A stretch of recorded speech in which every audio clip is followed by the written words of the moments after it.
अब ये सत्य ज्ञान है। अब इस सत्संगों को सुनकर आम व्यक्ति की जुबान पर यह सत्य ज्ञान चढ़ जाएगा और हो सकता है इस दास से भी अच्छी तरह कोई बहुत मीठी मीठी बात बना के इस ज्ञान को सुनाने वाला भी आपको मिल जाएगा।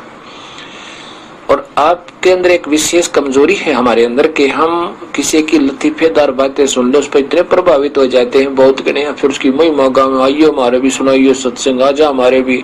इससे क्या होगा कि आपके हृदय में उस व्यक्ति विशेष के प्रति अपने गुरुदेव से ज्यादा श्रद्धा बन जाएगी और ऐसा बनने से आप पतिव्रता पद से गिर जाओगे। ये गुरु महिमा माता है।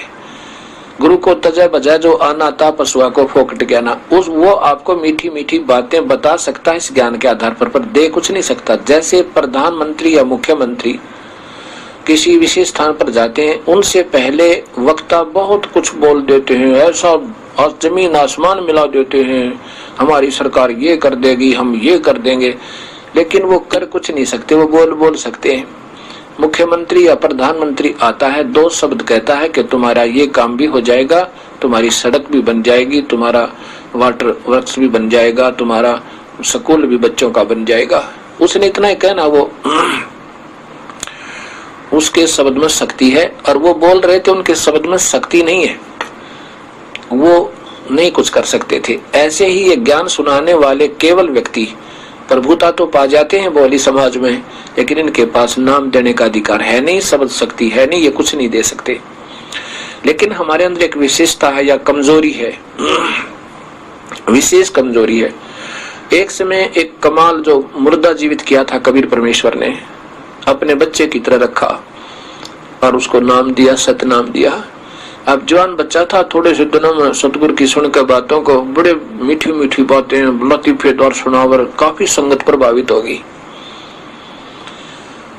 और सब आकर कहें कि गुरुदेव बस कमाल तो आपको भी माफ करने वाला है, बहुत कमाल की बातें बताता है, बस हद कर रखी है उसने तो। कबीर साहब कहा करते थे, बातें बताना और बनाना ये कुछ और बात है, और समाधान नहीं है तो वो बातें व्यर्थ हैं, चाहे कितनी मीठी बनावे।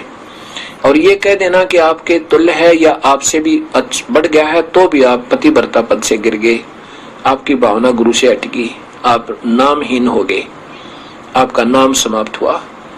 इतना ही नाजुक नाता इस प्रभु की भक्ति का है। कबीर साहब ने उस कमाल को भी समझा कि नादान क्यों अपने कर्म बिगाड़े, तू अपनी भक्ति कर ले, ना गधा बना, वो ऊपर तेरे ऊपर कृपा हुई है प्रभु की, और अपनी भक्ति कर ले, इनको मत गुमराह करे। अब इन 2-4 बार सतगुरु ने उसको टोक दिया तो कमाल नाराज हो गया और जाकर के ना काफी दूर की तो और जाकर के कहीं पर अपना आश्रम बना लिया। क्यों, वो चेले चपटे जो गुरुदेव के थे वो उसके ऊपर प्रभावित हो गए थे, उसकी मीठी मीठी बातें सुनकर कि आप वहां आश्रम बना लो, अलग से रहा करो। आश्रम बना लिया, कमाल गुरुद्रोही हो गया।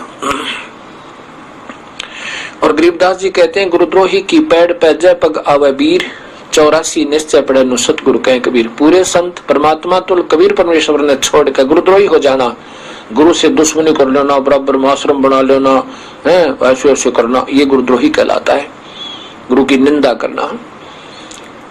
तो वहां आश्रम बना दिया और ये हमारे जैसे भोले भगत मूड और कमाल था चतुर प्राणी, बातें वही बतावे लेकिन ज्ञान उसके पास नाम देने का आदेश था को नहीं।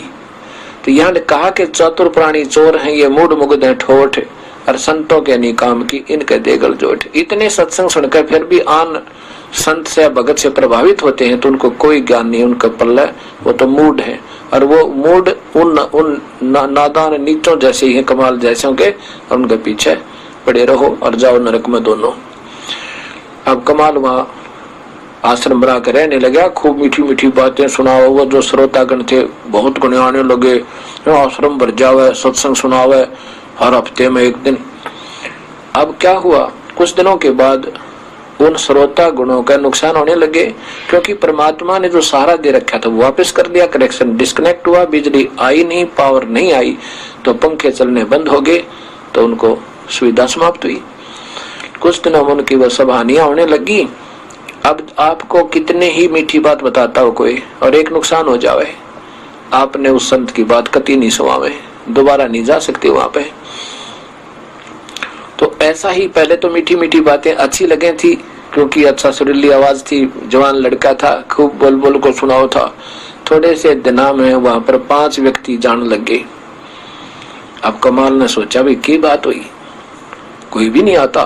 तो उसने क्या किया कि गुरुदेव का भंडारा करेंगे, कबीर साहब की कहते वर्षगांठ बनाएंगे, जन्मदिन, ये उसने समय निहित कर दिया और जगह जगह प्रचार कर दिया। तो सोचा गांव में बहुत कुछ कहा। तो वो निश्चित जब दिन आया, सबको कहा कि सब दूध देकर जाना नगर निवासियों को, और खीर बनाएंगे, भंडारा करेंगे साहिब के नाम पे। अब उस नगरी वालों में कबीर साहब की कृपा से ऐसी चेतावनी, अंदर से ऐसी धारणा भर दी कबीर साहब ने कि हर व्यक्ति, क्योंकि जून का महीना कबीर साहब की जयंती जून में आवे, जेठ में, उसमें दूध भी पशुओं के नीचे बहुत कम हो जाता है, बहुत कम दूध वाले पशु दूध देते हैं। तो हर व्यक्ति के मन में ऐसी धारणा भर दी कि मैं आज सुबह भंडारे में बख्ते दूध डालाऊंगा, और दूध की जगह पर पानी डालाऊंगा, जल। और किसने दिखा है मेरे 1 गिलास पानी में, और सब तो दूध डाले ही डालेंगे, वहां मेरा 1 गिलास जल होगा तो क्या पता लगेगा। अब ये सोच के सुबह उठे और लोटे में जल भरे और ढके कपड़े से ढककर, और वहां जाकर कहे सत साहेब महाराज जी, कमाल कर सत साहेब भाई, सत साहेब आ गए? कहाँ जी? दूध लाए हो? कहाँ जी? डाल दो वहां पात्र में, बाहर एक पात्र रखा था। अब जावे और पात्र पे भी कपड़ा डाला हुआ था, कपड़ा ऐसे करे और नीचे डाले पानी, चल पड़े। सभी के सभी, कोई एक आधा तो दूध लाया नहीं, सभी की ऐसी धारणा होगी लोटा लावे और सत साहेब बोले और दिखावे कि हम लाए हैं, और ड्राम में डाल जावे। वो सुबह पानी का ठोक दिया, वो जल का भर गया सारा। अब कमाल बड़ा प्रसन्न हुआ, क्या तो सारा ही गांव झुक गया, या तो 5-4 ही आते थे। उसने सोचा कि फिर तेरे पे गांव प्रसन्न हो गया। अपने जो हमारा करते आश्रम में चेले चपटे, उन तो बोला कि भाई बना लो आज तो खीर और दूध, खूब ठाठम ठाठ हो गए। अब उन शिष्यों ने, वहां के सेवकों ने उठाकर देखा, वो पर्दा उस मटके का, उस पात्र का, उस ड्राम का जिसमें दूध डाल रहा था सारा गांव, वो तो पानी का भरा। कमाल से कहा शिष्यों ने, सेवकों ने कि महाराज जी तो दूध नहीं, वो तो सारा गांव पानी से भर गया। उसने कमाल ने देखा, कमाल है, ऐसी बात थोड़ी हो सकती है। देखा तो वो पानी ही पानी था। इतना शर्मिंदा हुआ, वहां से रात को उस आश्रम न छोड़कर ना जाने कहां मरा जा गए। ऐसे कहते हैं गुरुद्रोही की पैड़ पे जय पगावे वीर, वो 84 निश्चय पड़े नो सतगुरु कहे कबीर। गरीबदास जी कहते हैं कि ये चातुर प्राणी चोर हैं, ये मीठी मीठी बात बनाने वाले बात वही बता रहे हैं, लेकिन उनके पास नाम देने का आदेश नहीं है, तो जीवन खो रहे हैं। ऐसे ये गुरुद्रोही जो होते हैं, गुरु जी से अलग होकर के उन अपने भोली आत्माओं को गुमराह जरूर कर लेते हैं अपने मीठी बात बना के, और वो अनजान लोग कहेंगे गुरु से भी अच्छा है तो बहुत अच्छी बातें बताता है, तो इतने में भी बात बिगड़ जाती है। गुरु को तजय बजय जो नाता पशुआ को फोकट गया ना, उसके लिए कवि गरीबदास जी कहते हैं कि ये चातुर प्राणी चोर है, विचक्षण है। ये चतुर प्राणी दिखे सियाने पर वस्तु नहीं, न उनके पास नाम देने का आदेश और न ही वो सत्य ज्ञान है। चोर है मूड मुग्ध है ठोठ, जो इतने सत्संग सुन के भी उनके पीछे लगे, वह कहते हैं ठोठ। तो संतों के नहीं काम के, उनके दे गलजोट, वह उनके साथ, उन विचक्षण चतुर प्राणियों के साथ ही मरने योग्य हैं, जो इतना सत्संग सुन के भी उनकी बातों में फंस जाते हैं। सतसाई भगत जी। सस्ता भगत जी। क्या नाम है आपका? सूरज दास। कहाँ से हो भगत जी आप? ये बनारस से। बनारस से। तो परमपिता परमात्मा सतगुरु रामपाल जी भगवान से नाम दीक्षा आपने कब ली? 2020 में लिया, अप्रैल महीना में। 2020 में आपने नाम दीक्षा ली। नाम दीक्षा लेने के बाद सात संगति से आप कैसे जुड़े? एक भगत जी थे, काम कर रहे थे हमारे साथ, वही वीडियो आपका देख रहे थे, तो वही बोले कि पवन दास जी का वीडियो देखिए, वो बहुत अच्छा ज्ञान समझाते परमात्मा का। तो मैंने आपका नाम से मतलब यूट्यूब पर सर्च करके मंगाया, तो आप जी का वीडियो देखा, तो मुझे लगा कि आप बहुत अच्छे समझा रहे, बता रहे, परमात्मा का सत्संग के आधार से बता रहे हैं। पहले परमात्मा का सत्संग हम सुनते थे तो उतना मतलब गुण रस जो था उन समझ में नहीं आता था। जब आपका वीडियो देखा आप जी का, तो हमको उनका सत्संग भी समझ में आने लगा और लगा कि आप सही समझा रहे हैं। तो मैं साथ संगति से फ़ोन करके जुड़ गया। अच्छा, अब आप सात संगति से जुड़े हुए हैं और आपने सतलोक आश्रम मैनेजमेंट हरियाणा की जो भी संगति की आपने, साल 2 साल, महीना 6 महीना, तो आपको कितना क्या कुछ बदलाव सात संगतियों में आके नजर आया? कि बहुत कुछ बदलाव लग रहा है साथ संगति में आकर। जो नियम मर्यादा यहाँ पे जो है, हमारे जो गुरुदेव भगवान के जो नियम है उनके विषय में यहाँ पे जो जानकारी दी जाती है, परमात्मा के सत्संगों को आधार बना के जो सात संगतियाँ जो की जाती है और अपने गुरु को ही भगवान मान के उनको जो भोग लगाया जाता है, कहीं आपको ये कुछ हटपटा या कुछ ये गलत तो नहीं लग रहा? जी नहीं, हमको तो बलूक ऐसा लग रहा है कि यदि कोई भगत जो परमात्मा अपना नियम मर्यादा बताए भगत बनाना चाहते हैं, वो साथ संगति में ही केवल जुड़कर बना जा सकता है, बस वो मर्यादा निभाया जा सकता है और कहीं भी नहीं। तो जब आपने नाम दीक्षा ली उस समय आप किनको भगवान मान रहे थे?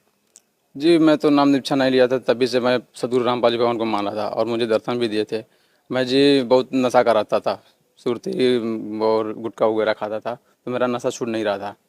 तो जो मेरे साथ काम कर रहे भगत जी ना, तो मुझको पुस्तक दिए थे जिन्हें ग्राफ पढ़ने के लिए। पहले ज्ञान का मैं पढ़ चुका था, तो उन्होंने से मैंने कहा कि मेरा नशा नहीं छूटा है, मैं क्या करूँ, मैं भक्ति करना चाहता हूँ। तो उन्होंने बोला कि परमात्मा से अर्जी करो दंडोत करके। तो जिन्हें ग्राम में केवल इन्हीं का फोटो बस है, दाढ़ी मूंछ का नहीं, जो ऊपर लगा हुआ है। तो उन्हीं का पुस्तक जो रख कर मैंने दंडोत हृदय से कर मतलब प्रार्थना किया इनसे। तो मेरा जो नशा था ना, उससे एकदम नफरत हो गया, उल्टी जैसा आने लगा। जब देखा तो मेरा छूट गया खाना और दर्शन भी मुझे दिए थे। तभी से मैं इनको कहा लगा कि परमात्मा मानने लगा था। और जब नाम दीक्षा उपदेश लिया था ना, तो 4 फोटो जो गरीबदास जी का, स्वामी रामानंद जी की थी। तो मुझे लगा कि हमको सिंगल फोटो लेना चाहिए, रखना चाहिए, लेकिन ये लोग 4 फोटो लगा के दे रहे हैं, तो हमको ठीक नहीं लग रहा था। मैं जहाँ जाता था उनसे कहना चाहा, लेकिन कह नहीं पाया। फिर उसके बाद एक दिन जहाँ जाता था ना, कुछ एक भगत थे, उनसे उनका कुछ मूड मोटा हो गया था। तो मैंने गया तो देखा कि जहाँ सत्संग मतलब चर्चा हो रही थी, केवल सिंगल फोटो था परमात्मा का, सदगुरु रामपाल जी का। तो फोटो हटा दिए थे। तो मैंने कहा कि भगत जी फोटो क्यों हटा दिए, क्योंकि आपसे फोटो से क्या मतलब है? यदि डाउनलोड करना है या दर्शन करना है तो मंदिर हला मंदिर में जाकर लिए, जो मंदिर बनाए थे वहाँ पर दाढ़ी मूंछ का फोटो था, सभी का फोटो था। तो मैंने कुछ नहीं बोला। फिर बाद में मुझे लगा कि परमात्मा तो यही सदगुरु रामपाल जी भगवान है, इनका हटा दिए, अच्छा नहीं लगा मुझको। फिर बाद में मैंने सोचा कि मैंने परमात्मा का भक्ति लेकर मोक्ष प्राप्त करना, कहाँ सोचा कि यही अच्छा मार्ग है। लेकिन यहाँ आया तो यहाँ भी सही नहीं, मैनेजमेंट तो सही नहीं, ये भी सही नहीं लग रहे। वो मैनेजमेंट को नहीं मानते, लेकिन अपना चलाते हैं, जैसे लगता है कि मैनेजमेंट ही वाले कर रहे हैं। कहाँ की बात है? ये अपने बनारस के रुस्तम प्रोग्राम एक मदन भगत जी थे। अच्छा ये स्वरूप भगत जी है ना, वही चाहते थे, हम 4-5 लोग भगत जी वही चाहते थे। अच्छा अच्छा। तो ये भगत जी जब कौला सत्संग से वीडियो देखकर हमसे कहा कि वीडियो देखिए, तो हम देखे तो हम लोग 4-5 लोग ने सब सतही निकल गए वहाँ से। जब उस समय फोटो नहीं हटाया ना, तो हमारे मन में बहुत मतलब दुख महसूस हुआ। मतलब आप वहाँ पे मतलब सात संगति में आप गए थे? हाँ, वाराणसी में किसी ने कोई सात संगति रखवाई होगी? मंगल के करते हैं। अच्छा, हर मंगलवार को करते हैं? हाँ, तो वहाँ पे वही मैनेजमेंट वाले से काम हो रहे थे, दाढ़ी मूंछ वाली फोटो भी रखी हुई थी। हाँ। तो आप लोगों को लगा कि यहाँ तो सात संगति वाला कोई कर्म है ही नहीं, कोई गुण है ही नहीं यहाँ तो आप लोग वहां से तुरंत उठ के चल दिए, क्योंकि जो नियम है सात संगति ये कि जिस सात संगति में संत रामपाल जी भगवान को भगवान नहीं माना जाएगा, जहाँ पे दाढ़ी मूंछ वाली फोटो रखी जाएगी, वो सात संगति में हम वहाँ पे नहीं रह सकते। तो आप जी तुरंत वहां से उठ के वहां से निकल लिए आप। ठीक है। और अब आप जी यहाँ सात संगति में आए हैं भगत जी, तो अब आप भगत समाज को आप जी क्या संदेशा देना चाहेंगे जो सात संगति में नहीं आ पा रहे?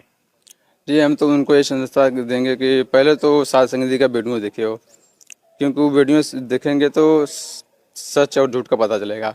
क्योंकि अब कोई बंद पैकेट है, जब से उसको खोलेंगे नहीं तो कैसे पता चलेगा उसमें क्या है। अब उन लोगों से मैं भी यही समझा रहा था, तो लोग कह रहे थे नहीं उनका वीडियो नहीं चलेगा, यहाँ मत देखना। मैंने कहा था कि उसमें परमात्मा का सत्संगों का बड़ा गुड बड़ा उजरा राशि पे है। तो बोले कि हम रात लेके क्या करेंगे, अपना भक्ति करेंगे, कि हम उनका वीडियो क्यों देखें। तो सात संगति का जब से वीडियो नहीं देखेंगे तब से जो परमात्मा का जो सत्संग जो रहस्य समझ में नहीं आएगा। पहले हमको खुद नहीं समझ में आता, तो बहुत कुछ समझ में आने लगा है। भक्ति मर्यादाओं को लेके जो शंका समाधान की पुस्तक छपी है, क्या आपने मंगवाई? जी मंगवाई, मैंने पढ़ी भी है। आपको उसमें क्या कुछ समझ में आया? बहुत कुछ? जी बहुत कुछ समझ में आया। पहले तो हमें लग रहा था कि पूरा मर्यादा जो 11 नियम बताए हैं परमात्मा, उन 11 नियम में से 4-5 तो ही बस फॉलो कर पा रहे थे और बाकी तो नहीं फॉलो कर रहे थे। और जब पुस्तक शंका समाधान का पढ़ा ना, तो मुझे तो ऐसा लग रहा था कि पग पग पर मर्यादा है परमात्मा का। तो पढ़ने के बाद तो आत्मा को एकदम झकझोर दे रहा था, और फिर लग रहा था कि अब हमको एक मर्यादा फॉलो करना चाहिए। और बहुत अच्छी पुस्तक वो है शंका समाधान। उसको पढ़ने के बाद इंसान का आत्मा को एकदम झकझोर देता है। गुरुदेव भगवान को अपने घर पे हलवे राम का भोग लगाते हैं? जी लगाते हैं। आत्मा में कैसा होता है फील? मैं तो पहली बार जब लगाया था ना तभी बहुत आनंद महसूस होता है। ऐसा लग रहा था जैसे कहते हैं ना कि परमात्मा का छाया होता है, वैसे छाया सा लग रहा था, जैसे कि परमात्मा हमें परछाई रूप में हमेशा दर्शन दे रहे हैं, दिख रहे हैं, हमारे साथ साथ चल रहे हैं। वो 8 सितंबर को जो प्रगट दिवस लगाने के लिए भोग कहे थे ना आप, लगा के तो मैंने लगाया था, उसी समय हमको ऐसा लग रहा था। उसके पहले भी मेरा भोग लगाने के लिए मन कर रहा था, लेकिन जहाँ जा रहे थे वो बोल रहे थे नहीं ऐसे घर पर भोग नहीं लगाया जाता है, ये तो मनमाना आचरण हो जाएगा, केवल परमात्मा ये लगाते हैं, या तो फिर जहाँ भंडारा होता है भक्त जुड़ते हैं ज़्यादा लोग, वहाँ चर्चा होता है, वहाँ बस लगाया जाता है। अगर भोग लगाना है तो जो खाते हैं थाली में वो ग्रास निकालते हैं उसको बस लगाया करो। अनदेव की जो आरती है हाँ उसको बस बोलते हैं इसके बस लगाना, ये घर पर वो तो स्पष्ट है, आरती ही अनदेव की है, यानी वो तो एक देव की आरती है। और ये अनदेव की आरती हमने तो भगवान को भोग लगाना है। अब ऐसे तो उस आरती में लास्ट में आता है रोटी माता रोटी पिता, तो मतलब रोटी क्या मतलब माता पिता है क्या? तो वो तो एक अनदेव की आरती है, वो तो एक अनदेव की हमने तो भगवान को भोग लगाना है। हाँ भगवान को भोग तब लगाएंगे जब हमें भगवान की पहचान होगी। तो अब आपको भगवान की आपको पहचान हुई कि असली भगवान तो मेरे गुरुदेव भगवान है, संत रामपाल जी परमेश्वर हैं। तो आपने दाढ़ी मूछ वाली फोटो को भी हटा दिया और एक भगवान की फोटो आपने अपने घर पे और अपने घट में स्थापित कर ली। इन्हीं को आप जी हलवे राम का भोग लगाते हैं। जब भी जैसा भी आपको समय मिलता है, कोई रोज लगाता है, कोई सप्ताह में लगाता है, कोई महीने में लगाता है, वो तो उनकी श्रद्धा, उनके भाव, उनके समय और उनकी आर्थिक स्थिति के ऊपर है, उसमें कोई दोष नहीं है किसी प्रकार का। तो बहुत बड़ी दया है परमपिता परमेश्वर जी की, जो सारी बातें आपको समझ में आई। और कोई शंका आपके मन में यदि आप कोई पूछना चाहते हैं तो? जी नहीं, कोई शंका नहीं। आपके वीडियो देखने के बाद तो कोई शंका रही ना जाती है। अगर कोई शंका होती भी है तो आपको वीडियो और परमात्मा का सत्संग सुनकर वो शंका खुद अपने आप निष्कर्ष निकल जाता है, उसका खुद ही निकाल लेते हैं। और कोई बात जो आप भगत भाई बहनों को आप जो है बताना चाहें? हम तो यही कहेंगे कि भगत भाई बहन के जो उपदेशी है वो तो आश्रमों में ना जाए, वो केवल जो परमात्मा विधि बनाए अपने घर पर भी दरबार लगा के, अगर कोई टूटी गलती हो तो क्षमा मांग के अपना भक्ति करे। जो नहीं उपदेशी है वो संकल्प दीक्षा लेकर अपना भक्ति करे, तीनों टाइम की आरती और परमात्मा के घर में दरबार लगा के अपना भक्ति जो विधि है करे। आश्रम में जाने से कोई फायदा नहीं है, क्योंकि परमात्मा सत्संग में बता चुके हैं कि जैसे परमात्मा काला भगत जी भी बताए हैं कि अब जैसे कहीं सत्संग सुना रहे हैं, भंडारा भोजन कर रहे हैं, अब परमात्मा वहाँ से चले गए, अब कोई कहे चलो हम परमात्मा को वहाँ सत्संग सुना रहे हैं, हलवा खीर खिला रहे हैं, भट्टी दिखा दिए और परमात्मा है नहीं, तो वो लाभ प्राप्त होगा नहीं। जब उनसे स्वयं का बोला कि परमात्मा से सत्संग सुनेंगे और हलवा प्रसाद भंडारा वहाँ खाएंगे रहेंगे तब वो लाभ मिलेगा। आश्रम में तो है नहीं। वैसे तो देखा जाए तो सबदूर में परमा हर जगह है, तो अपने घर में ही अगर उनका किया जाए, अगर दरबार लगा के तो लाभ पूरा मिलेगा। मर्यादा में करेंगे तो आश्रम में जाने की क्या जरूरत है? आपके कहने का मतलब है जब तक संत रामपाल जी भगवान हिसार जेल से किसी भी आश्रम में नहीं आ जाते हैं तब तक केवल हम अपने घर को ही अपना आश्रम बनाएं और जो पांचों यज्ञ जो परमात्मा ने दी है पांचों यज्ञ हम करें और सात संगतियों में आते जाते रहें। सात संगतियों में परमात्मा की ज्ञान चर्चा होती है, परमात्मा की महिमा होती है, आत्मा को दृढ़ता मिलती है। इसके अलावा और किसी भी जगह फालतू के आश्रमों में नामदान केंद्रों में हम धक्के ना खाएं। क्योंकि मैं भी नाम नहीं लेना चाहता था, मेरा अंदर से महात्मा नहीं गवाही देता था। मैं स्वयं परमात्मा से सतगुरु रामपाल जी से भगवान से नाम लेना चाहता था। तो जो भगत जी साथ में काम कर रहे थे मेरे ना, वो भी उन्हीं के साथ जुड़े थे, तो उस समय ज्ञान उतना था नहीं। तो बोल रहे थे कि परमात्मा ही तो नाम देते हैं, डिस्ट्रीब्यूशन आश्रमों में सभी ले रहे हैं, चलो ले लो तुम, कब तक जो होगे उनको। तो उनको बात में मैं आकर ले लिया था, लेकिन अंदर से मेरा गवाही नहीं दे रहा था। फिर बाद में जब आपका वीडियो देखने लगा ना तो बड़ा पछताना लगा। फिर बाद में परमात्मा से समय यातना मांगे। फिर उसके बाद क्या बोला कि जब सत्संगी से मैंने वीडियो सुनकर जब जुड़ गए सत्संगी से ने, तो भोग जब लगाया था पहली बार तो बहुत आनंद महसूस हुआ था और ऐसा लग रहा कि अब हमारा भक्ति ठीक चल रही है। परमात्मा बीच बीच में दर्शन देकर संकेत भी करते कि तुम्हारी भक्ति कहाँ तक पहुँची हुई है। चलिए कोई बात नहीं, नाम आपने जो लिया है सतलोक आश्रम मैनेजमेंट हरियाणा से, नाम वो परमात्मा का ही है। हालांकि उन लोगों को नाम देने का आदेश नहीं है, लेकिन फिर भी उस समय तक आप लोगों को जानकारी नहीं थी, तो आपकी गलती नहीं है इसमें। नाम जो मिल गया है आपको, प्रथम नाम या सतनाम, उसका मर्यादा में रह के गुरुदेव ने जो विधि बताई है उसका हमने जाप करना है। लेकिन हमने केवल सात संगति से जुड़ना है, हमने केवल अच्छे भक्तों की संगति करनी है, जिससे कि हमें भक्ति मार्ग की कोई जानकारी मिले, हमें मर्यादाओं के विषय में जानकारी मिले, हमें परमात्मा के ऊपर विश्वास बढ़ाने की जो है बल्कि दवा मिले। क्या है ना जी कि मैं हरियाणा से आश्रम हरियाणा से नहीं लिए हैं, ये अपने बनारस में एक हथिवार केंद्र है वो इसलिए मैं पहले तो ऑनलाइन लिए थे प्रथम, दूसरा भी मिल चुका है मुझे। तो क्या होगा जब मैं पुस्तक पढ़ के परमात्मा के ज्ञान जब समझा ना तो मुझसे रह ही नहीं गया, तो इसलिए हमको लेना पड़ गया मजबूरी में। नहीं तो हम लेते हैं, पहले तो लेने गवाही मन नहीं करा था मेरा, लेकिन जैसे इतना लगन बढ़ गया कि मैं इतना जितना जल्दी नाम मुझको मिल जाए। तो पर भगत जी बोले कि ले लो, टीवी से सभी ले रहे हैं, परमात्मा ही देते हैं, उन्हीं के मुख कमल से मिलेगा, तो अभी इसलिए मैंने ले लेना, तो मैं लेता नहीं। चलिए कोई बात नहीं, नाम परमात्मा का ही है। उस समय तक आपको जानकारी नहीं थी, लेकिन अब वो नाम भगत जी उसी समय वो चलेगा, नाम उसी समय काम करेगा जब हम मर्यादा में रह के जब हम उस नाम का जाप करेंगे। और सतलोक आश्रम मैनेजमेंट हरियाणा की जो संगति है, उनके आश्रमों में भगत जाते हैं तो वहाँ पे मर्यादा नहीं है। वहाँ पे राजनीति भी करवाई जाती है, भक्तों से वोट भी डलवाए जाते हैं, भक्तों से मनमाने आचरण भी करवाए जाते हैं, रक्तदान भी होता है, देह दान भी होता है। भगवत हो गए वो लोग ज्योति पाठ और दान और 10वें अंश का पैसा भी लेते हैं, जो कि मालिक की वाणी और विधान के खिलाफ है कि 10वां अंश गुरु को दीजिए, जीवन जन्म सफल कर लीजिए। गुरु बिन माला फेरते, गुरु बिन देते दान, गुरु बिन दोनों निष्फल है, चाहे पूछो वेद पुराण। तो वहाँ पे टोटल मनमाना आचरण है। केवल वहाँ पे आपकी मर्यादा टूटेगी, भक्ति नहीं बनेगी। ना वहाँ पे कोई ज्ञान चर्चा होती है, ना वहाँ पे कोई परमात्मा की कोई महिमा होती है, ना उन आश्रमों में हमारे गुरुदेव को भगवान मान के भोग लगाया जाता है। वहां तो आज भी दाढ़ी मूछ वाली फोटो को ही भगवान मान के, उस काल्पनिक फोटो को परमात्मा मान के भोग लगाया जाता है।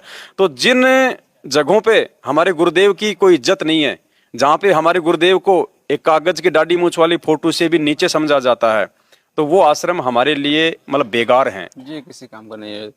वैसे भी परमात्मा शास्त्रों में बता चुके हैं, और जो नित्य नियम पुस्तक दे दिए हैं गुटका, उसमें नित्य नियम में भी हर जगह ज़्यादा से ज़्यादा परमात्मा गुरु का ही ज़्यादा महत्व है, बड़ा है। वही गुरु जी को परमात्मा मानने के लिए कहा गया है। परमेश्वर कहते हैं गुरु बिन, मालिक की एक वाणी है उसमें पेज नंबर 20 पे भक्ति बोध में, गुरु बिन और ना कोई ठहरा ही, मोक्ष पंथ नहीं गुरु बिन पाई, कुछ ऐसी वाणी है परमात्मा की कि सतगुरु के अलावा किसी दूसरे को महत्व नहीं देना चाहिए। महिमा में भी उन्हीं का है, सदगुरु महिमा में पूरा गुरु जी के बारे में है, सतगुरु की महिमा है उसमें सारी की सारी। लेकिन उसके बावजूद भी वहाँ पे सतगुरु को महिमा ना देके, सतगुरु को महत्व ना देके, और एक दाढ़ी मूछ वाली काल्पनिक फोटो को भगवान मान के वहाँ पूजा जाता है, भोग लगाया जाता है।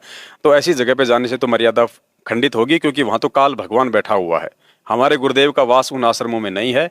गुरुदेव का वास केवल उसी जगह पे है, उन्हीं घरों में है जहाँ पे सतगुरु रामपाल जी भगवान को ही भगवान मान के जो है उनको पूजा जाता है, उनकी भक्ति की जाती है, उनको भोग लगाया जाता है।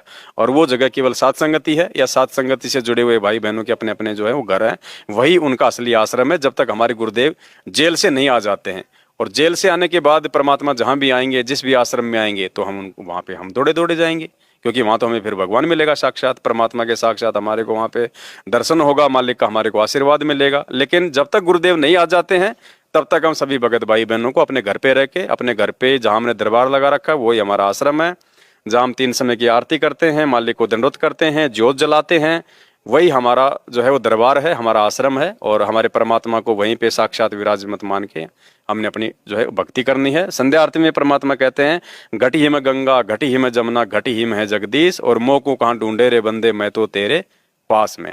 तो और कुछ कहना चाहेंगे? जी, परमात्मा एकदम पूरा विश्वास दिला दिए हैं, आप एकदम सही बोल रहे हैं। क्योंकि इसके पहले नवरात्र जब आया था ना, तो मैंने आपको एक बार फ़ोन किया था, मुझको चेचक हो गया था, तो बहुत तकलीफ हो रहा था। लेकिन उस समय मेरा भक्ति ठीक चल रहा था, उसके पहले भक्ति नहीं चल रहा था। तो मैंने जहाँ से दवा लिया था, वो दवा लेने से और बढ़ गया था, मेरा ठीक नहीं हो रहा था, तब इसलिए मैंने आपको फ़ोन किया था।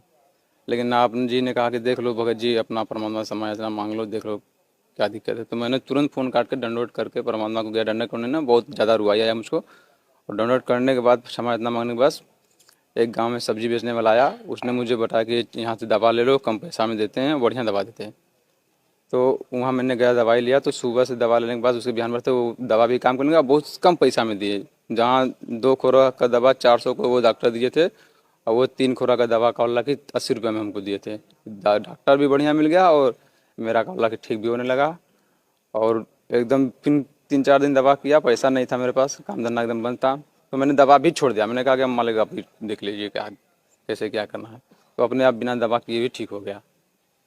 चलिए भगत जी, अब आगे सात संगति से परमात्मा ने जोड़ दिया है। अब अनजाने की गलतियां बात अलग है, बाकी जानबूझ के हम किसी प्रकार की गलतियां ना करें, परमात्मा को हम दुखी ना करें। क्योंकि एक ही जगह पे डॉक्टर बार बार यदि ऑपरेशन करेगा तो फिर वहां पे टाके ढंग से नहीं लगते, ऑपरेशन सफल नहीं होता वो। तो 1-2 बार तो गलतियां हो सकती है, प्रथम नाम वाले भगत से तो गलतियां हो सकती हैं, लेकिन सतनाम लेने के बाद तो बिल्कुल भगत को ज्ञान को आधार बना के आगे बढ़ना चाहिए। समझदार बालक यदि गलतियां करेगा तो परमात्मा फिर नाराज होता है। तो बहुत बहुत धन्यवाद भगत जी आपका, आप सात संगति में आए, भाई बहनों को आपने संदेशा दिया। बंदी छोड़ सतगुरु रामपाल जी भगवान की जय हो। सत साहिब।